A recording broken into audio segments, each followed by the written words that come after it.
Guys, welcome back again to our channel. So for this video, ayan, magpapakain tayo ng ating mga manok. So the usual na ginagawa namin. So kung napapansin nyo po, wala na yung mga pang market na manok or yung tigi 1 kilo lagpas. Though meron pang iba dito pero hindi pa sila pang dispose kasi 3 buwan pa sila. Ayan. So yung malalaki talaga dyan, yan is mga inahin na yan. So maliliit na lang yung natira.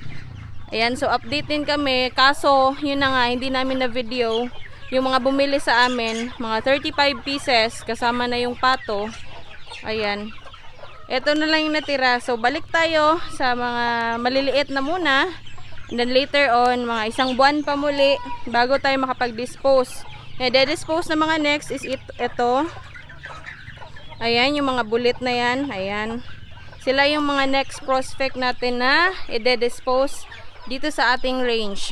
So isa pa, inihaw na lang din namin yung isa, yung last, kasi yun na yung panghuli and then maliit na rin siya. At isang pasasalamat na rin kasi nga naubos din lahat. Naubos na rin lahat yung batch na yon. So 24 pieces, 7, and then meron pang pato na iba na dispose natin. So ito na yung iba. So nga pala, ito sila is nasa around 2 months pa or magto 2 months pa lang sila. Let's just say 2 months this katapusan. So eto na yung kalalaki nila. Meron din kumuha sa amin nito na kahit bata pa kinuha talaga rin nila kasi nga gagamitin din nila yung mga kapatid natin na Muslim para sa kanilang end of Ramadan.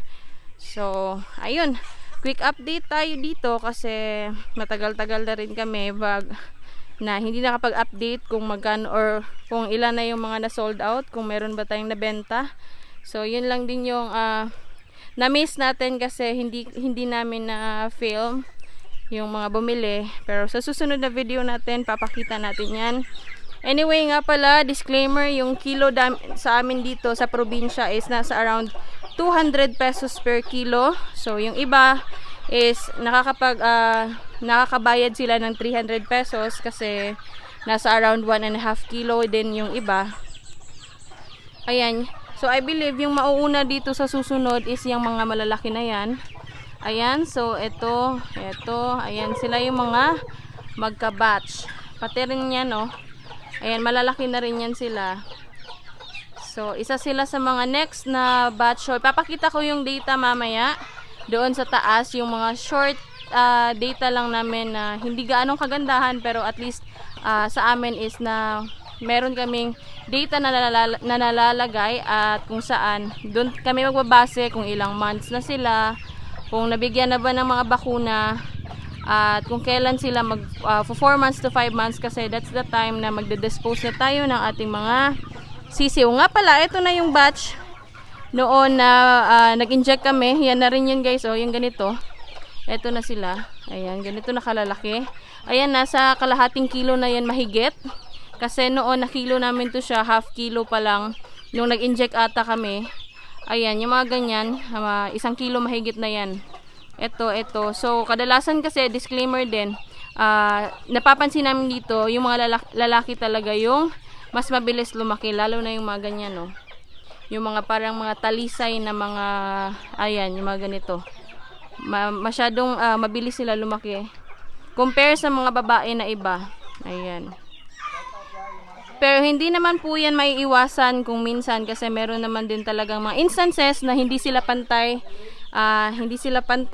ng laki kasi nga meron talagang iba na mas mabilis lumaki at meron din yung iba na katamtaman lang yun or kung baga nasa kanilang edad lang din talaga kung pagbabasihan lang sa laki. So eto naman yung si Mayor namin. Ayan, kung napapansin nyo, pinakawalan na namin. Though si Rapido is nasa paligid lang, pero we make sure na kapag lalapit si Rapido is pinapaalis namin si Mayor or it's either si Rapido or si Mayor para hindi sila magsalpukan. So natural lang yan kasi nga si Rapido natin is matagal na dito kung saan parang nagiging territorial na rin kasi itong manok. So ayun, hindi siya sanay na nandito si Mayor. So yeah, akyat tayo doon sa ating table guys and papakita ko sa inyo yung ating listahan or yung aming mga data na mga na sold out na natin na mga manok. So ayan guys, last manok na namin to. So sold out na kasi yung 35 pieces. Ayan guys, isa yan sa pinakamaliit na manok na natira. Kaya yan yung ating inihaw. Ayan. Last na manok. Ayan. So yung nagkatay is featuring yung mga tendero ni tatay. So shout out tayo sa Yumagi and Palakasi family dyan. Ayan. So unsay plano ninyo dira, Pit? So magsugba lang kami or yung iihawin lang namin yung sa uling guys, or roasted kemerut, roasted chicken na native ala native chicken. So yan yung aming gagawin. So ipapakita natin kung i-marinate nila yan. So bago yan, punta tayo sa ating data. So guys, continue tayo here in our data. So ito yung data namin, simple data pero para sa amin is naiintindihan namin sila. So yan naman yung ating goal in terms of gagawa tayo ng data, at least naiintindihan natin and alam natin yung flow ng ating table. So eto, nandyan sa itaas pala, merong date, tsaka yung chicks or kung magkano, and then yung mga parents, and then yung mga bakuna na nagamit or nabigay na natin sa kanila. So let's not talk about this February down to May. Let's talk about this first 2 batch na we have in our list. First list in year 2020. So this table is intended for year 2020. So, ito yung January 18, ayan. By January 18, we have 24 pieces of chicks that time na napisa. So, ngayon is around May na. So, let's count February, March, April, May.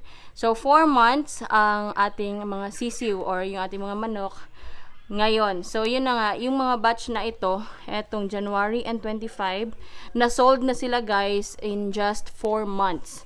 Though, hindi sila same guys, hindi sila same day na benta natin. Kasi, by around April, meron na kami nabenta with these 24 pieces that we have from January 2020. So, my point is, hindi sila lahat na 24 pieces is isang biglaan lang na pagbenta. Kasi nga din guys, dito sa amin is marami ring naghahanap kahit tigi 1 kilo lang. So, nagbibigay rin kami sa kanila kasi nga kapitbahay and mga kakilala. And isa pa, malaki naman din yung manok. Kasi yung para sa amin dito, basta umabot na ng 1 kilo yung ating manok is dinedispose na namin kasi hindi na yun lugi or kumbaga meron ka ng kahit pa paano nakita doon. So these 24 pieces that we had is hindi sila biglaan. So yung natira nito siguro I believe pagtungtong nila ng 4 months ang natira na lang is 8 pieces. So 8 pieces and then etong 6 pieces that we have kasi yung isa na nakaw, ayan, nawala. Hindi sila sabay na sold out. So, yung natira na 4 months na ng 24 pieces is nasa 8 pieces and then 7 pieces. Ay, actually 6 pieces kasi nawala yung isa. So, 14 lang actually yung nabenta namin this month kasi yung iba na nasa 24 pieces or 16 pieces siguro yun kasi 8 pieces na yung natira dito. Is naubos na. 3 months old pa lang sila. So, imagine guys kung ilan yung ating kita that time. Bahala na kayo sa inyong presyo dyan, sa inyong mga different cities and municipalities kung magkano yung bigayan sa inyo dyan. Pero sa amin 200 per kilo, so let's just say 200 pesos per kilo with 15 heads that we had. So, yan yung ating data, short data lang na isa ring proof guys na wala na to sila kasi nga mapapansin nyo naman sa pagpapakain natin kanina wala na yung malalaki. Yung mga last na nakikita nyo na malalaki is eto na yon, yung mga bullet. Yung bullet na mga manok natin, we have 9 pieces of that, and yung February 25 we have 20 pieces, yung mga black mamba na tinatawag namin. So eto naman yung mga sipunin masyado noon. So eto sila. Pero okay na sila ngayon guys, malalaki na, sobra, nasa kalahating kilo mahigit na rin, mga nasa 3-4 kilos na yon. So yun, ito yung ating simple data na kahit pa paano, at least kami, hindi siya gaano kagandahan yung aming data table. Pero at least sa amin na owner is, naiintindihan namin kung ano yung nakalagay kasi nga tulad niyan, nilalagyan namin kung ilan yung nawala, namatay, yung mga bakuna natin na ginagamit, ayan, nakalagay dyan. So yung dito is wala pang nakalagay kasi nga hindi pa siya nabakunahan. So yeah, we'll be talking about on this na mga brief or mas dig in pa na information about that, lalo na yung mga pag deworm. And then, so with yung ating pagbakuna. So, gagamit tayo ng calendar para sa panahon na yan. Kasi nga, tulad dito is naglalagay kami ng data, kung kailan nilagay, tapos expected date, na mapipisa yung ating mga sisiw. Kasi naglalagay kami ng data guys, para din aware kami by siguro na by this week is meron na kaming sisiw. And then, we have to prepare also sa mga kulungan namin gagamitin. So, yan din yung rason kung bakit kami nagde-table. So, later on na yan, itatakal namin guys on our next videos. Just keep on watching our videos sa mga updates. Click the notification bell kung gusto nyo ma-notify kayo every now and then on our videos. So, yeah, balik tayo dun sa ating manok kanina na inihaw. And sa inyo yung outcome ng ating ginawa or inihaw nila kanina. Nilagyan lang nila ng asin, ng paminta, tapos inihaw na. So anyway, shout out tayo kay Pulin. Miss Pulin dyan. So i-insert ko yung picture ni Pulin. Ayan, yung umiiyak siya sa aking isang video doon. Ay, ni-insert ko na lang yan. And then also to this, yan, sila.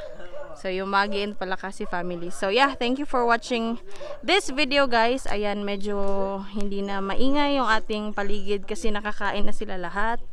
And, yeah, that's it for this video, guys. Hope you like our short video this time kasi napaka-short lang or napaka-usual lang na ginagawa namin dito. Pero we just like to share it para din sa inyo. So yeah, thank you for watching and hope you like it. And yes, till next vlog everybody. Goodbye. Peace out.